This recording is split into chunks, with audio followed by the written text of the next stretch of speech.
Halo, bertemu kembali bersama saya, Pak Dharma, dalam video pembelajaran matematika wajib, khususnya kelas 12. Pada video pembelajaran kali ini, kita akan membahas mengenai materi ukuran letak data. Ukuran letak data itu dibagi menjadi 3. Yang pertama yaitu tentang kuartil, desil, dan yang terakhir yaitu tentang persentil. Kuartil merupakan suatu nilai yang membagi data menjadi 4 bagian. Sedangkan desil membagi data menjadi 10 bagian, dan yang terakhir persentil yaitu membagi data menjadi 100 bagian yang sama banyak. Nah, bagaimana lebih lengkapnya mengenai ukuran letak data? Tetap stay di video ini.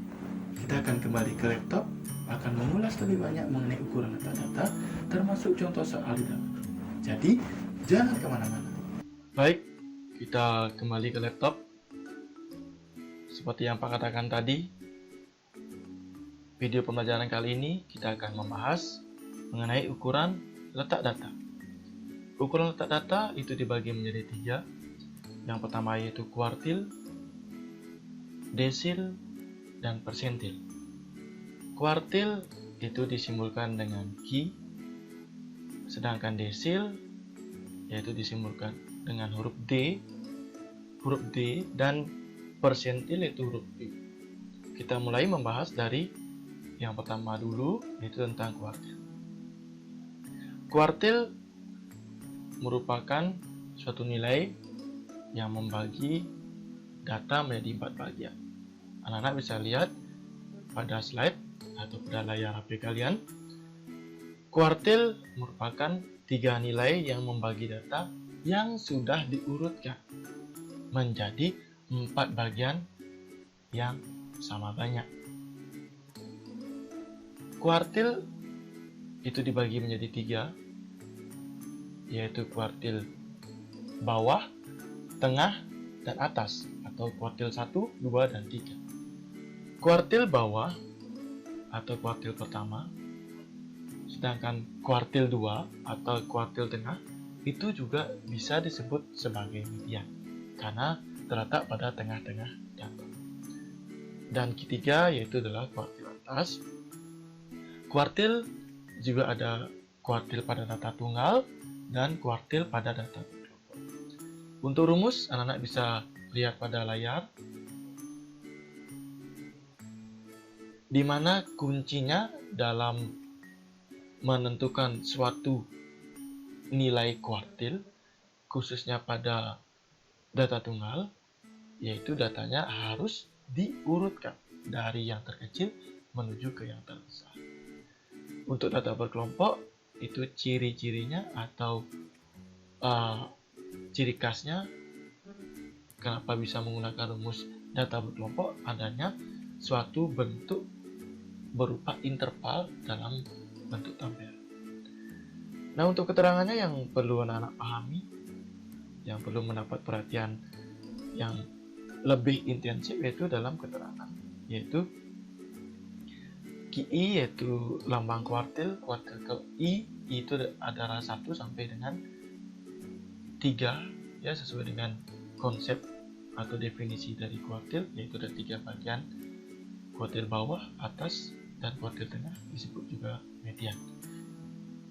N yaitu banyak data, LQI yaitu tepi bawah kelas kuartil. Ini ada juga pada rumus median, yaitu tepi bawah kelas median, sedangkan sini yaitu tepi bawah kelas kuartil dengan rumus dengan konsep yang sama. FKQI yaitu frekuensi kumulatif kelas kuartil.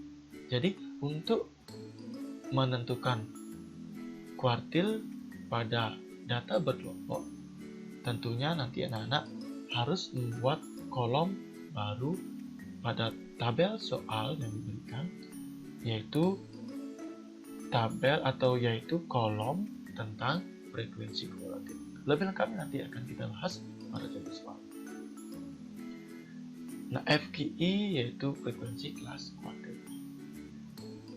dan P adalah panjang kelas. Nah, Masuk ke contoh soal. Tentukan nilai kuartil pertama dan kuartil ketiga maksudnya atau Q3 dari data berikut. Nah, diberikan 2, 4, 5, 7, 2, 4, 8. Data yang diberikan ini belum diurutkan. Jadi, langkah pertama harus diurutkan dari data terkecil ke data terbesar. Nah, setelah diurutkan, mendapatkan hasil seperti ini, tentunya anak-anak hitung dulu berapa banyak datanya. Banyak datanya atau N-nya sama dengan 7.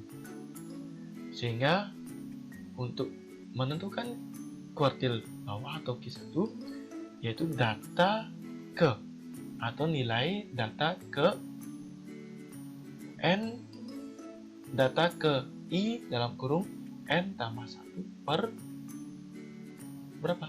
N tambah 1 per 4. Itu sudah rumus, karena sesuai definisi, kuartil adalah suatu nilai yang membagi data menjadi 4 bagian. Sehingga diperoleh 1, nah ini 1 dalam kurung 7 ditambah 1 kan hasilnya 8, 8 bagi 4 adalah 2. Data kedua adalah 2. Ini ya.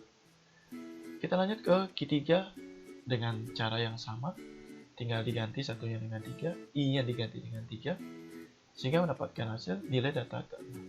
Nilai data ke-6, data pertama 2, 3, 4, 5, dan 6. Yaitu Q3-nya kuartil atas adalah 7, kuartil bawahnya adalah 2. Itu tentang kuartil data tunggal, mudah-mudahan bisa dipahami. Kita lanjutkan ke contoh soal tentang kuartil data berkelompok. Nilai ulangan sekelompok siswa sebagai berikut. Nah, ini diberikan tabel. Nilainya rentangan untuk kelas pertama yaitu 66 sampai 70, frekuensinya 2 dan seterusnya. Nah, bisa lihat pada layar. Untuk instruksi soalnya, tentukan nilai kuartil pertamanya atau Q1. Seperti Pak katakan tadi, anak-anak harus membuat kolom tambahan yaitu yang berisikan tentang frekuensi kumulatif. Cara menentukan frekuensi kumulatif tidak Pak jelaskan kembali karena sudah Pak jelaskan pada video pembelajaran sebelumnya. Frekuensi kumulatifnya 2 ya. Ini tulis sini di samping 2 ditambah 5 di sini hasilnya 7. 7 ditambah 10 tulis di sini 17 dan seterusnya sampai dengan 40. Sehingga banyak data atau N dapat ditentukan dengan cara melihat data atau nilai frekuensi kumulatif paling bawah 40, sehingga N-nya bisa diperoleh banyak data sama dengan 40. Letak kelas kuartil. Letak kelas kuartil pada data berkelompok itu dapat ditentukan dengan cara I per 4 dikali N, di mana I melambangkan kuartil keberapa yang ditentukan di soal. Karena pada contoh soal menentukan Q1, maka I-nya diganti dengan 1. 1 per 4 kali N. Tinggal diganti N-nya 40, sehingga diperoleh 10. Di mana letak 10? Karena bisa lihat pada frekuensi kumulatif. Jangan melihat pada frekuensi yang diberikan pada soal. Lihatlah pada frekuensi kumulatif. 2 di sini kan 1 sampai 2, di sini 3 sampai 7, berarti di sini 8 sampai 17, 8, 9, 10, 11, 12, 13, 14 sampai dengan 17. Maka 10 ini berada pada kelas yang ketiga, yaitu antara interval 76 sampai 80. Nah, bisa lihat. Nah, di sini ini kelas Q1. Ya, kelas 10 atau saat frekuensi kumulatif 10, maka di sini kelas kuartil satunya.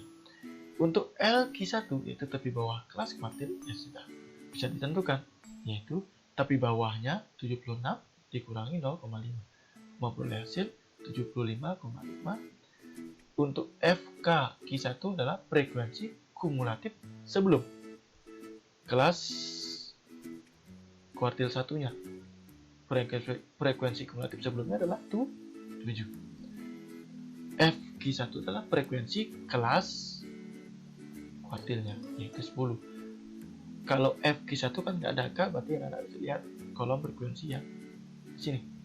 Untuk yang FKQ1 berarti yang frekuensi kumulatif yang anak-anak perhatikan kolomnya, tapi yang sebelum kelas kuartil 1. Untuk P-nya sama dengan 5, anak-anak bisa menentukan, sudah Pak jelaskan juga pada video pembelajaran sebelumnya, 76, 77, 78, 79, 80, sorry. Ya, berarti panjang kelas adalah 5. Sehingga sudah kita tentukan, sudah kita cari bahan-bahan yang diperlukan untuk kita masukkan ke dalam rumus, sehingga kita masukkan ke rumus Q1-nya sama dengan LQ1, tinggal diganti ya di rumusnya tadi kan QI, berarti I-nya karena ditentukan atau dicari di soal adalah Q1, maka I-nya diganti dengan 1. LQ1 ditambah, tinggal dimasukkan, I-nya ganti dengan 1 per 4 kali N dikurang FQ1 per FQ1 kali I. Tinggal dimasukkan. LQ1 ganti 75,5 dan seterusnya. N-nya ganti dengan 40, FKQ1 adalah 7 dan seterusnya. Nah, hati-hati di sini. Anak-anak kerjakan dulu ini, baru nanti hasilnya dikalikan 5. Atau kalau bisa disederhanakan 10 penyebutnya, yaitu 10 dengan 5 karena ini bentuknya perkalian. Kalau bisa disederhanakan silahkan disederhanakan. Nah ini 1/4 kali 40 kan hasilnya 10 dikurangi 7, hasilnya 75,5 ditambah 3/10 kali 5. Kalau kalian kalikan langsung di sini 3 dikalikan 5 juga boleh, hasilnya 15 dibagi 10 kan 1,5. Jadi 75,5 ditambah 1,5 yaitu mendapatkan hasil 77. Jadi kuartil bawah atau kuartil 1 atau Q1 pada data berkelompok yang diberikan pada soal nomor 2 adalah 77. Itu pembahasan tentang kuartil, mudah-mudahan Anda bisa memahami. Kita lanjutkan ke desil. Sama prinsipnya dengan kuartil, desil itu merupakan nilai yang membagi data menjadi 10 bagian sama banyak. Untuk rumus sudah Pak berikan di layar, silakan diperhatikan. Konsepnya sama dengan kuartil, yang membedakan adalah simbolnya sudah pasti. Yang paling jelas membedakan adalah sesuai dengan definisinya adalah membagi data menjadi 10 bagian. Kalau tadi kuartil membagi data menjadi 4 bagian, desil menjadi 10 bagian. Sehingga yang berubah sini. Itu aja yang mengalami perubahan. Sisanya pengerjaannya sama, keterangannya sama, tinggal diganti kuartil dengan desil. Tapi I-nya yang perlu anak pahami perubahannya. Tadi untuk I, keterangan I pada kuartil antara 1, 2, dan 3.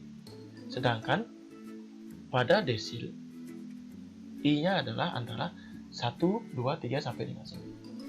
Ya, itu yang harus anak pahami. Jangan sampai menentukan desilnya anak-anak terkecoh dalam soal yang diberikan, misalkan tentukan desil ke 10. Sudah salah. Ingat desil itu sampai dengan 9. Desil 1, 2, 3 sampai dengan 9. Ya. Untuk keterangannya anak-anak bisa lihat di layar, itu tidak terlalu banyak mengalami perubahan, hanya yang seperti Pak katakan tadi.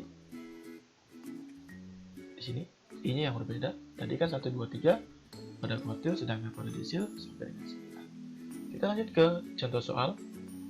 Diketahui berat badan dalam bentuk kilogram sekelompok orang sebagai berikut. Nah, diberikan data. Yang ditanyakan di soal adalah desil keempatnya atau D4. Nah, berat badannya di sini 41 sampai 43 dan seterusnya sampai dengan 56 sampai dengan 58. Frekuensinya Anda bisa lihat. Nah, seperti pada kuartil, yang perlu kolom tambahan yaitu frekuensi kumulatif. Kita buat dulu banyak datanya, yaitu dilihat dari frekuensi kumulatif paling bawah, kelas paling bawah, yaitu 45 N-nya. Selanjutnya, letak kelas desil sama prinsipnya dengan kuartil, yaitu I per 10 kali N. Nih. Karena yang diminta adalah D4, I-nya diganti dengan 4, maka di sini memperoleh hasil 4 kali 45 adalah 180 dibagi 10 mendapatkan hasil 18. Maka 18 kan letaknya di mana? Ini 1 sampai dengan 6, di sini 7 sampai dengan 11, 12 sampai dengan 21. Maka sini. Ya, letak dari kelas desil atau D4-nya. Nah, bisa lihat. Nah, di sini ya Pak katakan tadi, ini kelasnya, ya. Untuk tapi bawah kelas desil 4-nya, LD4 sama dengan tapi bawah dikurangi 0,5 mendapatkan hasil 46,5. FKD4 yaitu frekuensi kumulatif sebelum kelas desil keempat yaitu 11. Frekuensi desil keempatnya adalah 10. Dan tadi ini FKD4-nya. Sedangkan P-nya panjang kelasnya adalah antara 47 sampai dengan 49, 47, 48, 49. Ada 3 panjang kelasnya, sehingga kita masukkan ke rumus. Ingat, ganti I-nya dengan 4. D4. Ya, tinggal dimasukkan. LD4-nya tadi sudah ada di sini. 46,5. I-nya ganti dengan 4. Ini sudah kita dapatkan tadi ya. Di sini. Tinggal diganti 18. Ya. Nah, di sini 18 dikurang FKD4, di sini masukkan 11 kali 3 bagi 10. Ya. Anak-anak kerjakan ini dulu seperti biasa. Maka diperoleh hasil 7/10 kali 3. 7 kali 3 kan 21 dibagi 10 mendapat hasil 2,1. Ya. 46,5 ditambah 2,1 mendapatkan hasil 48,6 kg. Jadi dapat disimpulkan bahwa desil keempat dari data berkelompok yang diberikan adalah 48,6 kg. Nah, itu penjelasan tentang contoh soal desil khususnya pada data berkelompok. Nah, mungkin ada pertanyaan, kenapa tidak dijelaskan contoh soal untuk desil data tunggal? Ya, jadi kenapa tidak dijelaskan? Karena desil data tunggal itu prinsipnya sama dengan mencari atau menentukan data tunggal kuartil. Ya, jadi anak-anak bisa lihat contoh soal yang pada contoh soal data tunggal pada pembahasan kuartil. Oke, bisa kita lanjutkan ke pembahasan yang terakhir, yaitu tentang persentil. Persentil, seperti Pak jelaskan di awal video pembelajaran tadi, nilai yang membagi data menjadi 100 bagian sama banyak. Untuk rumus juga ada 2, data tunggal dan pada data berkelompok. Data tunggal Anda bisa lihat di layar, dan data berkelompoknya juga rumusnya sudah ada di layar. Sama dengan desil dan kuartil, prinsipnya pengerjaan persentil, hanya yang membedakan pada rumusnya di sini per 100, desil juga pada data berkelompok per 100, itu aja. Dan simbolnya persentil adalah P, huruf P. Untuk keterangan tinggal diganti aja, tidak ada perubahan. Yang signifikan perubahannya adalah pada I-nya di antara 1 dengan sampai dengan 99. Baik, kita lanjutkan ke contoh soal yang keempat. Saya rasa contoh soal yang nomor 4 ini tidak jauh berbeda dengan contoh soal sebelumnya. Untuk contoh soal yang 4 diberikan suatu data berupa nilai sekelompok siswa ya. Instruksi soalnya adalah tentukan persentil ke-40 atau P40. Seperti biasa, anak-anak harus membuat dulu frekuensi kumulatifnya, karena yang diberikan di soal hanya nilai dan frekuensinya saja. Jadi untuk FK, yaitu frekuensi kumulatif, itu anak-anak cari sendiri atau hitung sendiri. Pak Rasa sudah memahami anak-anak untuk mencari frekuensi kumulatif. Jadi seperti biasa kita buat bahan-bahannya dulu, apa saja yang diketahui di soal sebelum kita memasukkan atau mensubstitusi dalam rumusnya. Banyak data, yaitu bisa dilihat dari frekuensi kumulatif paling akhir, yaitu 40. Selanjutnya letak kelas persentil, sama halnya dengan mencari desil dan kuartil. P40 berarti I per 100. I-nya diganti dengan persentil keberapa yang dicari, yaitu P40 berarti I-nya diganti dengan 40. 40 per 100 kali 40 maka memperoleh hasil 16 ya. Ini bisa disederhanakan. Ini juga bisa ya. Jadi sisanya 16. Selanjutnya kelas persentil itu dapat dicari atau diketahui dari letak persentil ini. Letak persentilnya kan 16. Letaknya berarti anak-anak lihat frekuensi kumulatifnya. Jadi di sini.